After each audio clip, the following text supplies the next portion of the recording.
Nellore rural పరిధిలోని కనుపర్తిపాడు గ్రామం survey number 295లో 1.80 ఎకరాల స్థలానికి సంబంధించి తమకు 1869 నుంచి హక్కులు ఉన్నాయని అహోబిలం మఠం కార్యదర్శి కేసీ వరదరాజన్ పేర్కొన్నారు. నెల్లూరు నగరంలో ఏర్పాటు చేసిన మీడియా సమావేశంలో ఆయన మాట్లాడుతూ దీనికి సంబంధించి తాము ప్రతి ఏడాది కిస్తీలు కూడా చెల్లించామన్నారు. 2007వ సంవత్సరంలో ఈ పొలం అన్యాక్రాంతమైందని, తర్వాత ఆదాల కుటుంబ సభ్యుల చేతికి వెళ్లిందన్నారు. ఈ భూమి అహోబిలం పీఠంకు సంబంధించి నరసింహస్వామిదని, దీనిపై మాజీ పార్లమెంటు సభ్యులు ఆదాల ప్రభాకర్ రెడ్డి చుట్టూ అనేక సార్లు తిరిగినా న్యాయం చేయలేదన్నారు. రెవెన్యూ అధికారులు పూర్తి స్థాయిలో విచారించి తమకు అన్ని హక్కులు ఉన్నాయని తేల్చారన్నారు. నరసింహస్వామి భూమి ఆయనకే దక్కాలన్నారు. శ్రీ గురుభ్యో నమః. శ్రీమతే రామానుజాయ నమః. శ్రీమతే నిగమాంత మహాదేశికాయ నమః. నిన్న మొన్న జరిగిన కనుపర్తిపాడు అహోబిల మఠానికి సంబంధించిన భూమి విషయంగా గత 2 రోజులుగా ఒక రకమైన పోరాటమే చేస్తున్నాం. ఇది పోరాటం అనకుండా స్వామివారి సొత్తు స్వామికి ఇవ్వడం ఏందండి పోరాటం. దీన్ని పోరాటం అనే పదం వాడడం కూడా చాలా అసహ్యంగా ఉంది. ఇకపోతే ఈ భూమి గురించి అహోబిల మఠానికి 1929 నుంచి రికార్డు ఉంది మా దగ్గర.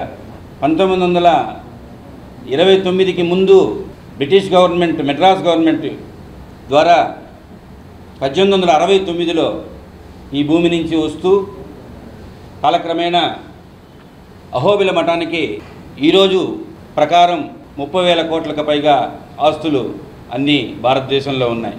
విదేశాల్లో కూడా అహోబిల మఠానికి చాలామంది శిష్యులు ఉన్నారు. అంటే ఈ 2 రోజులుగా స్వామి మీరు అహోబిల మఠానికి మీరు ఒక్కరైనా నెల్లూరుకి అన్నారు. నేను ఈ 2 రోజుల విషయంగా మద్రాసు నగరంలో మా హెడ్ ఆఫీస్కి తెలియజేస్తే మీరు అవసరమైతే చెప్పండి వరదరాజన్ గారు, అందరం వస్తామన్నారు. కొన్ని లక్షల మంది శిష్యులు ఉన్నారు స్వామివారికి. జ్వాలాహోబిల మాలోలా క్రోడాకారాంజ భార్గవ యోగానంద చక్రవట పవనానమూర్తయ, ఈ విధంగా 78 వరకు ఈ భూమికి సంబంధించిన శిస్తు కడుతూ ఈ భూమికి సంబంధించిన కవులకిచ్చిన మక్తాలు కలెక్ట్ చేస్తూ వస్తూ ఉన్నారు. తర్వాత 91లో అన్యాక్రాంతమై దాన్ని మా మఠం వాళ్ళు రాలేకపోయిన దానివల్ల అవి బీడుగా ఉన్నింది. దాన్ని వేరే వాళ్ళు ఎవరో 2002లో 2003లో దానికి సంబంధించిన రికార్డులంతా కూడా మేము ప్రవేశపెట్టాము. మాకు వచ్చిన రికార్డ్ ప్రకారం అయితే 2007లో గతంలో పార్లమెంట్ సభ్యులు, శాసనసభ్యులు, గౌరవనీయులు ఆదాల ప్రభాకర్ రెడ్డి గారు, వారి ముఖ్య అనుచరులైనటువంటి రంగారెడ్డి గారు, వారికి సంబంధించిన మురళీకృష్ణంరాజు దగ్గర కొన్నామండి. మేము రెడ్డి అండ్ రెడ్డి డెవలపర్స్ ద్వారా మేనేజింగ్ పార్ట్నర్గా నేను తీసుకున్నానని చెప్పి పలుమార్లు. నాకు ఇంకా సంతోషం ఏంటంటే నాకు ఆ స్వామి ఎవరో తెలియదు అని చెప్పుంటే కొంచెం బాధపడేవాడిని. తెలుసండి, ప్రతినిధి ఒకరు వచ్చారని చెప్పి ఒక్క మాటగా చెప్పారు, ఒక్కసారి వచ్చారని కాదండి. దీనికి వారే సాక్షి, రంగారెడ్డి గారే సాక్షి, ఆదాల ప్రభాకర్ రెడ్డి గారే సాక్షి, వాళ్ళ అనుచరులే సాక్షి. ఎన్నిసార్లు వచ్చానో, ఎన్నిసార్లు ఆశీర్వదించానో, వారి ఉన్నత పదవులకు కూడా నా ఆశీర్వచనం అని నేను చెప్పుకునే దానికన్నా కూడా మా లక్ష్మీ నరసింహస్వామి వారి ఆశీర్వచనం మెండుగా ఉండి వారి నోటి గుండానే స్వామి దీన్ని వెంకురెడ్డి గారి ద్వారా మేము తీసుకున్నాము, దీంట్లో ఏదో లోపం జరిగి ఉంది అన్నా మీరు చేసుకోండి అన్న. మన నెల్లూరు భాష మీకు తెలిసే ఉంటుంది, ప్రతి ఒక్కరిని అన్నా అన్నా అంటాం. పలుమార్లు అన్నా దీన్ని రెక్టిఫై చేసుకోండి, మీకు ఏ రోజుకైనా ప్రాబ్లం వస్తుంది అంటే ఖచ్చితంగా చేసుకుంటాం స్వామి అని పలుమార్లు నేను ఒక రకంగా చెప్పాలంటే విసిగిపోయి 10-12 సంవత్సరాలు తిరిగి, మీరు నమ్మండి నమ్మకపోండి మీడియా మిత్రులు, నేను 2 సంవత్సరాలుగా దీని గురించి ఆలోచించడం వదిలేశాను. నాకు సొంతంగా ఒక వ్యాపారం ఉంది. నేను వేదాంత దేశికర్ దేవస్థానానికి చైర్మన్, అహోబిల మఠానికి సెక్రటరీ. నాకు కొన్ని పనులు ఉన్నాయని చెప్పి మనకి అయ్యేటట్టుగా లేదని చెప్పాను. ఈరోజు మాజీ పార్లమెంట్ సభ్యులు ఒక మాట అన్నారు, ఏమండి ఈ విధంగా నిన్న మధ్యాహ్నానికి నాకు ఒక రకంగా తెలిసింది, రాత్రికి వచ్చేసరికి ఆ భూమిలో నాకు ఎంఆర్ఓ గారు, ఏమండి ఎంఆర్ఓ మండల్ రెవెన్యూ ఆఫీసర్ కానీ విలేజ్ రెవెన్యూ వాళ్ళు కానీ తెలియకుండా వాళ్ళు ఒక్క సంతకం కూడా పెట్టరండి. మనకు తెలిస్తేనే వాళ్ళు ఆలోచించుకొని పెడతారు నెలల తరబడి. అటువంటిది వాళ్ళు ఎందుకు పెడతారండి? కానీ మీరు ఒక మాట అన్నారు, ఈ విధంగా వారు సాయంత్రానికి మార్చారని. కాదండి, మా రికార్డ్స్ మేము 12 సంవత్సరాలుగా మీకు చెప్పింది ఒక ఎత్తు అయితే, ఈ 2 నెలలు కూడా మేము చాలా ఓపికగా మీ సేవ ద్వారా ఎంఆర్ఓ ద్వారా వారు సర్వే అపాయింట్ చేసి సర్వే చేసుకొని ఈ మఠం భూమి మీదేను అనిన తర్వాత విఆర్ఓ గారి దగ్గర మేము పర్మిషన్ తీసుకొని తద్వారా మేము భూమిలోకి వెళ్తే దౌర్జన్యంగా మీ భూమి కాదు, మీరు ఏదైనా వస్తే మాట్లాడండి అనడం సబబు కాదు. నేను సత్యంగా చెప్తున్నాను. వారు ఒక మాట అన్నారు, నాకు ఆ స్వామి డబ్బులు అడిగారన్నారు. చాలా బాధేసిందండి నాకు. ఎందుకంటే మా సంప్రదాయంలో సమాశ్రణం అనేది ఉంటుంది. సమాశ్రణం అనేది చాలా ఉన్నతమైనది. నాస్తి పిత్రార్జితం కించిన్నమయా కించితార్జితం హస్తిమే హస్తి శైలాగ్రే వస్తుపైతామహందనం. మీరు ప్రమాణం చేసి చెప్పగలరా? నేను చెప్తాను, ప్రమాణం చేసి చెప్తాను, నేను అడగలేదని. ఎందుకంటానంటే మా దేశికుల వారు మా దేశికన్ సంప్రదాయంలో చెప్తుంది, నాస్తి పిత్రార్జితం కించిన్నమయా కించితార్జితం హస్తిమే హస్తి శైలాగ్రే వస్తుపైతామహం ధనం. అంటే వరదరాజస్వామిని కొలిసే మా తండ్రి గారు వరదరాజస్వామిని సొత్తుగా నాకు ఇచ్చారు. అటువంటి సొత్తుని నేను దర్శనం చేసుకుంటున్నాను.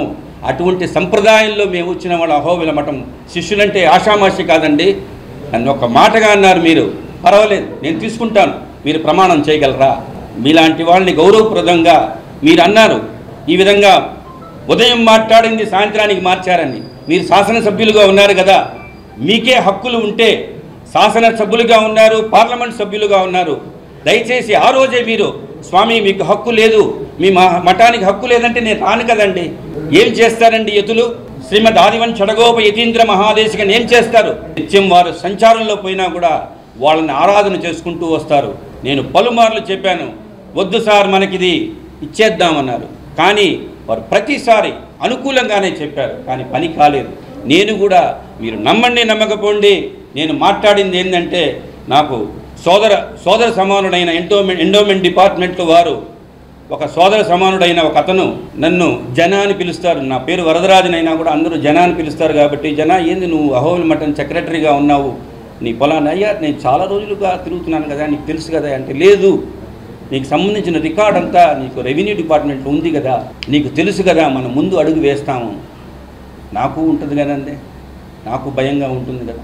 మీరు అన్నారు ఈ విధంగా మార్చారని, మీరు శాసనసభ్యులుగా ఉన్నారని చెప్పి నాకు ఆ రోజు చెప్పేసి ఉంటే నీకు హక్కు లేదా అని చెప్తే నేను పయ్యా గారెడ్డి నేను ఒక్కడే కాదండి, నేను నెల్లూరు శాఖకి కార్యదర్శిని, వీరు ట్రెజరర్గా ఉన్నారు, వారు శిష్యులు, నా సోదరుడు, వారి సోదరుడు కొడుకు వాడు శిష్యుడు, వీరు శిష్యులు, వారు శిష్యులు, 100 మంది ఉన్నారండి. నెల్లూరు శాఖకి మేము ఉన్నాం, ఇక్కడే 100 మంది శిష్యులు ఉన్నారు. మద్రాసు నగరంలో వెళితే ఒక సింహం వచ్చినట్టే వస్తారండి మా స్వామీజీ. అటువంటి స్వామీజీ పటాన్ని పెట్టినప్పుడు మీకు హక్కు లేదు అని చెప్పి తోసేసేయడం ఎంతవరకు సబబండి? కానీ దానికి కూడా మీరు కించపరుస్తూ వారే వీడియో తీశారు, వాడే వీడియో విఆర్ఓ అన్నారు. ఎవ్వరు ప్రమేయం లేదండి. ఇది జరిగిందంతా కూడా లక్ష్మీ నరసింహస్వామి వారి అనుగ్రహంతోనే జరిగింది. మీకు అనిపించి కాదండి ఈ భూమి లక్ష్మీ నరసింహస్వామి వారిది కాదని మీరు ఉన్నతమైన పదవుల్లో ఉన్నారు.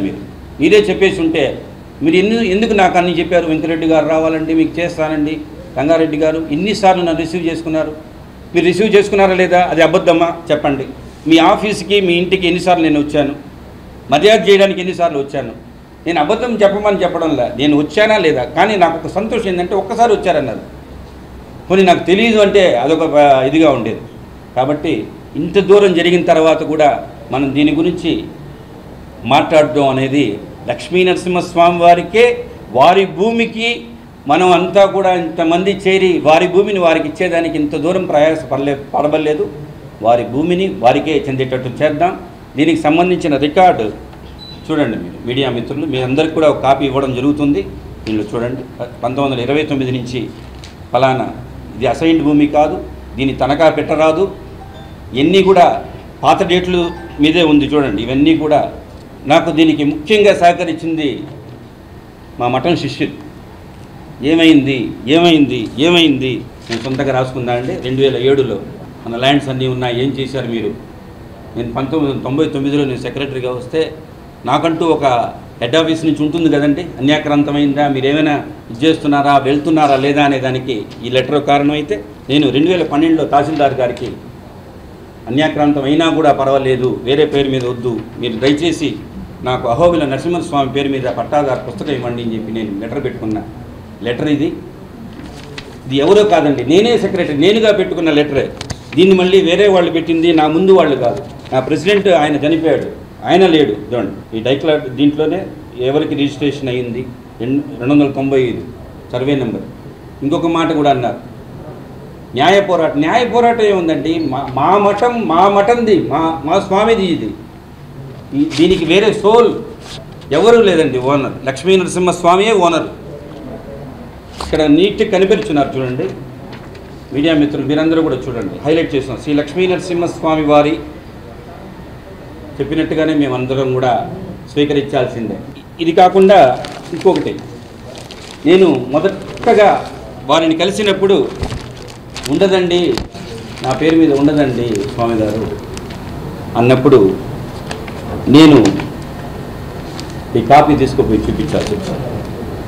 మొదట వారు చెప్పిన సమాధానం నాకు నా పేరు మీద ఉండదండి అని. నేను అప్పటికప్పుడు జెరాక్స్ కాపీలు తీసుకొని మీ పేరు మీద ఉంది రెడ్డి గారు, మీరు విట్నెస్ కూడా ఆధారాలు ఇవన్నీ చూసిన తర్వాత వారికి ఒక సెట్ మొత్తం డైక్లాట్ నుంచి మొదట కాపీ నుంచి ఇప్పుడు కాపీ వరకు కూడా ఇచ్చి, వారి పిఏ గారికి ఒక సెట్ ఇచ్చి, రంగన్న గారికి ఒక సెట్ ఇచ్చి, నిజంగానే మన నెల్లూరు జిల్లా వాసులు మనం ఒకరికొకరం పలకరించే ఆ మాటే, అన్న ఎప్పుడు అన్న వస్తారన్న, ఢిల్లీ నుంచి వస్తారు. నేను తిరిగింది వాస్తవం అండి, నేను అబద్ధాలు చెప్పాల్సిన అవసరం లేదు, అబద్ధాలు చెప్పను. నేను నా భూమి కాదు అని ఆ రోజే కానీ మీకు సంబంధించింది లేదు స్వామి, మీకు దీనికి ఈ భూమికి ఏమీ అధికారం లేదు అని చెప్పి ఆ రోజే కానీ చెప్పు ఉంటే మీరు లక్షణంగా మంచి శాసనసభ్యులుగా ఉన్నారు, పార్లమెంట్ సభ్యులుగా ఉన్నారు. నేనే అనుకుంటే కోటరెడ్డి శ్రీధర్ రెడ్డి గారు నెల్లూరు రూరల్లో 15 సంవత్సరాలుగా ఆయన ఎమ్మెల్యే. ఈరోజు కాదు, నేను ఆ రోజే వెళ్ళుండొచ్చుగా. లక్ష్మీ నరసింహస్వామి అనుగ్రహంతోనే నిజంగానే చెప్పాలంటే కోటరెడ్డి శ్రీధర్ రెడ్డి గారు, స్వామి మీది భూమి అయితే మీరు వదలొద్దు, మీది రెవెన్యూ రికార్డుల ప్రకారం కానీ ఏదైనా కానీ దాంట్లో ప్రాబ్లం ఉంటే మాత్రం మమ్మల్ని ఇన్వాల్వ్ చేయొద్దని. అన్ని రికార్డులు సార్ మీరు చూడండి, నేను మాట్లాడింది వాస్తవం, మీకు చెప్తున్నానో లేదో తెలియదు. ఇవన్నీ జరిగిన తర్వాతే మీకు చెప్తున్నాను. నేను వారి దగ్గరికి వచ్చేదానికి కారణం కూడా నేను కాదు, అది కూడా చెప్తున్నాను కదా, నేనుగా వెళ్ళలేదు. వారు విషయం తెలుసుకున్న తర్వాత వారు చెప్పారు, మీకు అండగా నేను ఉంటాను. ఎందుకు ఉంటానన్నారు? రూరల్కి ఎమ్మెల్యే వారిని సంప్రదించాల్సి వచ్చింది. నిజంగా చెప్పకూడదు కానీ లక్ష్మీ నరసింహస్వామి అనుగ్రహం పరిపూర్ణంగా వారికి ఉండాలి. అదేవిధంగా లక్ష్మీ నరసింహస్వామి భక్తుడుగా మీరందరికీ కూడా ఆ లక్ష్మీ నరసింహస్వామి అనుగ్రహం పరిపూర్ణంగా ఉండాలి. విశ్వానుగ్రహ మాతరం జజస స్వర్గాపవర్గాం సుధా సద్రేచ్ఛీమతి వెంకటేశ్వర కవిర్భక్త్యాదయామస్తుత పద్యానామి హద్విదేవ భగవత్ సంకల్పకల్పద్రుమాత్ జంఝాం మారుత దూత సూచన యత సాంపాదికోయం క్రమః కామం సంతుమిదక్కరం వితగుణా వధ్యాని పద్యాననః కస్యాస్మిన్ సతకే సదంబగతకే దోషక్షితిం శామ్యతి నిష్పత్వ్యూహర్కారచ్చలేలోశ్చలన్ ధీనాలమ్మన దివ్య దంపతి దయా కల్లోల కోలాహలః. ఇటువంటి సంప్రదాయం అండి మంది. లక్ష్మీ నరసింహస్వామి వారిని మనం పూజలు చేయడం అనేది ఒక వరంగా భావించండి. నేను ఒకరిని ఉద్దేశించింది కాదు, ఏ మఠందైనా కూడా ఆక్రమించేదానికి వీలు లేదు. మనం ఏ దేవస్థానం ఇప్పుడు మాటల్లో కూడా చెప్పారంట, మిగతా అన్నీ కూడా సేకరించండి. మీరు అధికారంలోనే ఉండాల్సిన అవసరం లేదు, ఏదైనా ఉంటే చెప్పండి, చేయండి, వద్దు వదిలేద్దాం. స్వామివారి భూమి అని తెలిస్తే సామాన్యులే వదిలేస్తున్నారు కదండి. అటువంటిది మీరు ఉన్నతమైన పదవులు చేశారు. దయచేసి ఎవరి మీద దీని గురించి పోరాటం అవసరం లేదు. నా భూమి కాదు అంటే నేను ఈ రోజు నుంచే నేను మాట్లాడను. నా భూమి ఇది, నాకు సంబంధించిన లక్ష్మీ నరసింహస్వామి వారి భూమి. దీని తర్వాత కూడా కొన్ని విషయాలు కూడా ఉన్నాయి, దాన్ని మరీ ఇంకొకసారి నేను మాట్లాడతాను. కానీ ఈ విషయంగా నాకు చాలా బాధ వేసింది ఏంటంటే, ఉదయం మీరు నాకు చెప్పిన మాట నన్ను చాలా హృదయానికి చాలా కలచివేసింది. మేము చాలా సున్నితమైన వాళ్ళం, బ్రాహ్మణ కులంలో పుట్టినా కూడా చాలా సున్నితంగా ఉండేవాళ్ళం, నిత్యం ఆరాధన చేసేవాళ్ళం. మమ్మల్ని ఒక్క మాటతో మీరు తీసేశారంటే నాకు చాలా బాధ వేసిందండి. ఎందుకంటే ఎటువంటిది కూడా లాభాపేక్ష లేకుండా చేయాలని. మీరు కనుక్కోవచ్చు, అహోబిల మఠంలో వీరైతేనేమి, వీరి ముందు చేసిన వారే రవీంద్రనాథ్ అయితేనేమి, నేనైతేనేమి, వారు రిటైర్డ్ స్టేట్ బ్యాంక్ మేనేజర్, వీరు ఆడిటర్, ట్యాక్స్ కన్సల్టెంట్, నేనైతే సంతానం బుక్ స్టాల్ ప్రొపరేటర్ని, వేదాంత దేశికర దేవస్థానానికి చైర్మన్ని. మొదట తీర్థం స్వామివారికి ఆరాధన చేసిన తర్వాత మాకు ఇచ్చే ఒకే ఒక తీర్థం ఉంది చూసారా, అదే మనకి రక్ష. ఆరోగ్యంకరంగా ఉంటాము. మనకి వారి ఆరాధన చేసిన అంటే మీరు అనుకుంటారు అయ్యవార్లందరూ దేవుడి దగ్గర తిరువారాధన చేస్తారు, అయ్యవార్లందరూ పూజ చేస్తారని కాదండి. మేనేజింగ్ ట్రస్టీ అంటే స్వామి అర్చకుడు తర్వాత ఉండేవాళ్ళం మేము. స్వామివారిని స్తోత్రం చేస్తూ, స్తోత్రమైన తర్వాత ఆరగింపైన తర్వాత మాకు ఇచ్చే మొదటి తీర్థం అహోబిల మఠం ద్వారా స్వామివారు ఇచ్చే తీర్థాన్ని మేము ఆ పూర్వ జన్మ సుకృతంగా మేము తీసుకుంటూ ఏమి చేయగలం అనేది ఏంటంటే, ఈ ఎతులు ఏం చేస్తారండి, ఎతులు ఏం చేస్తారు, ఆస్తులే వారికి ఇచ్చే కవులకిచ్చి దాని ద్వారా వచ్చే రైతు బాగుపడితే దాని ద్వారా వచ్చే రైతుని అన్నదానం చేస్తారు, నిత్యం అన్నదానం చేస్తారు. కర్నూలులో ఉంది. 2002లో మీరేమో తమిళనాడులో ఉంటున్నారు స్వామీజీ, మీరు ఇక్కడికి రావడం లేదంటే అప్పటి ప్రభుత్వం లేదు, మేము ప్రభుత్వానికి తీసుకొని మమ్మల్ని డెవలప్ చేయమంటారా అని చెప్పి అహోబిల పీఠం అనేది శ్రీరంగంలో ఉండి మద్రాసులో ఉన్నా కూడా మనకి ఆంధ్రాలో అహోబిలం, ఇది అహోబిలం పీఠం దీనికి సంబంధించి కాదు అంటే ఇంత దూరం దాసుడు రాడు. దాసుడు వచ్చాడంటే ఈ అహోబిలం పీఠానికి మీరు ఇవ్వాల్సిందే. ఎందువల్లంటే మీరు పొరపాటుగా తీసుకున్నారా అని చెప్పి మీడియా మిత్రులు కూడా ఒకరు అడిగారు క్వశ్చన్కి. వారు దాట వేశారే కానీ నా దగ్గర రికార్డు. మీరు రికార్డు లేకపోతే నన్ను ఎందుకు తెప్పించుకున్నారు? మీరు అధికారం ఉంది కదా ఆ రోజు. మీరు అధికారం ఉంది అంటే నన్ను తరిమేసి ఉండొచ్చు కదా, స్వామి మీకు అధికారం లేదు, మీకు లేదంటే నేను కూడా డాక్యుమెంట్స్ లేదయ్యా పని కాలేదని చెప్పి ఉండేవాడిని కాదు. మీరు దయ ఉంచి దయచేసి ఈ మఠాన్ని అందరం భక్తులం అనుకుందాం, భక్తులు అందరం అనుకొని ఈ మఠానికే చేరేటట్టు అందరం ప్రయత్నిస్తాం. జయతు నిత్యం దేశికో దేశికాన. దీని గురించి క్లుప్తంగా మా రాజగోపాలని మాట్లాడతారు. కూడా చాలామంది వచ్చి వెళ్ళారు, but there is no response. అలా పోస్ట్పోన్ చేస్తూ వచ్చారు. పోస్ట్పోన్ చేస్తూ వస్తే మఠంలో కూడా ప్రెషర్ అయిపోయింది. ప్రాపర్టీస్ అన్నీ నిలబడిపోయిన దానివల్ల దానికి అన్ని ప్రాపర్టీస్ని ఇప్పుడు వర్క్ చేస్తున్నారు అన్నమాట. చేసి వాళ్ళు తినేది ఏమీ లేదు. వాళ్ళు తినేది ఏ ఊరికి వెళ్ళినా అక్కడ అన్నదానం బ్రహ్మాండంగా జరుగుతుంది. అక్కడి నుంచే వస్తారు స్వామితో కూడా. ఆయన అంత వైభవంగా ఉంటుంది. ప్రతిదీ మేళ తాళాలతో 6 బస్సుల్లో వస్తారు. వంట చేసేవాళ్ళు వాళ్ళే, సామాన్లు వాళ్ళే, అన్నీ. ఎవరిని ఎలాంటి ఇది చేయరు. ఎంతమంది వచ్చినా అందరికీ అన్నదానం ఏర్పాటు చేస్తారు. ఉదయాన్నే 6 గంటలకి విశ్వరూప దర్శనం ఉంటుంది. ఆ విశ్వరూప దర్శనంలో ఎవరికి ఉండదన్నమాట. ఆ తీర్థం ఇచ్చేది ఆ తీర్థం. ఐఐటి దిగ్గజం విజేతల శిఖరం నారాయణ రెసిడెన్షియల్ స్కూల్స్. ఐఐటిలో టాప్ ర్యాంక్ కోసం సివో స్పార్క్ ఒలింపియాడ్ ప్రోగ్రామ్స్, నీటిలో టాప్ ర్యాంక్ కోసం సివో మెడి ప్రోగ్రామ్. ఇండియాలోనే బెస్ట్ ప్రోగ్రామ్స్ తో, బెస్ట్ టీచర్స్ తో, బెస్ట్ ఫెసిలిటీస్ తో, హెల్దీ అండ్ హైజీనిక్ ఫుడ్ తో, ఆహ్లాదకర వాతావరణంలో Narayana residential schools. Regional mathematics olympiad IO క్యూమైలో గత 3 సంవత్సరాలుగా చారిత్రాత్మక విజయాలతో సంచలనాలు సాధింపజేస్తోంది నారాయణ. బాలబాలికలకు వేర్వేరుగా హాస్టల్ వసతి కలదు. అడ్మిషన్లకై సంప్రదించండి. Narayana residential schools, Dhanalakshmipuram, Nellore. Phones 8179880325, 8179880337 మరియు 8179881189.